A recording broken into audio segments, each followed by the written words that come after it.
মনের মধ্যে অনেক আশা নিয়ে এখন বেরোবো। এবার যেন তুমি আমাকে ফিরিয়ে দিও না। এবার যেন তোমাকে একটু দেখা পাই। এখন বাজে 4:30। তো আমি রেডি হয়ে নিয়েছি। মনের মধ্যে অনেক আশা নিয়ে এখন বেরোবো, যাতে মায়ের এবার দেখা পাই। যদি মায়ের কৃপা থাকে অবশ্যই মাকে এবার দর্শন করতে পারবো খুব ভালোভাবে। এই আশা নিয়েই আজ বেরোবো এখন। সবাই বলো জয় মা তারা। আমি যখন বেরোচ্ছিলাম তখন মাকে ডাকতে, ডাকতে বেরোচ্ছিলাম, "মা এবার যেন তুমি আমাকে ফিরিয়ে দিও না। এবার যেন তোমাকে একটু দেখা পাই।" তারপর ডালা-টালা কিনে নিয়ে আমরা লাইনে দাঁড়িয়ে পড়েছি।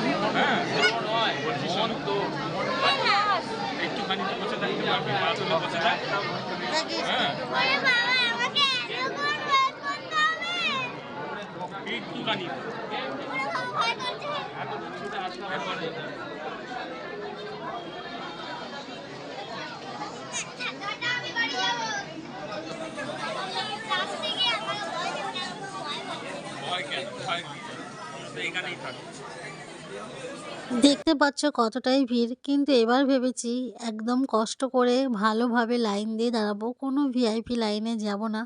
পুরো খাটুনি করে মাকে এবার দর্শন করব। তাতে যত রাত হোক হোক।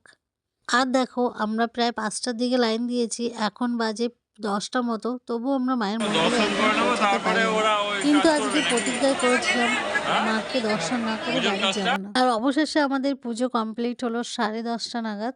তবে তোমাদের কাছে এই জিনিসটা শেয়ার করি যে এবার কিন্তু মায়ের মুখটা খুব ভালোভাবে দেখতে পেয়েছি। আর সেই জন্য আমার মনের ভেতর খুব একটা অদ্ভুত একটা শান্তি অনুভব করছি। বাজে পাক্কা 11টা আর আমরা এখন রুমে ঢুকলাম।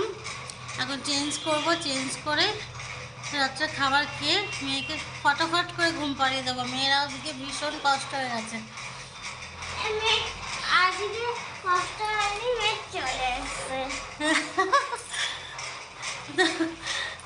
তাড়াতাড়ি করে ঘুম পাড়িয়ে দেবো ওকে।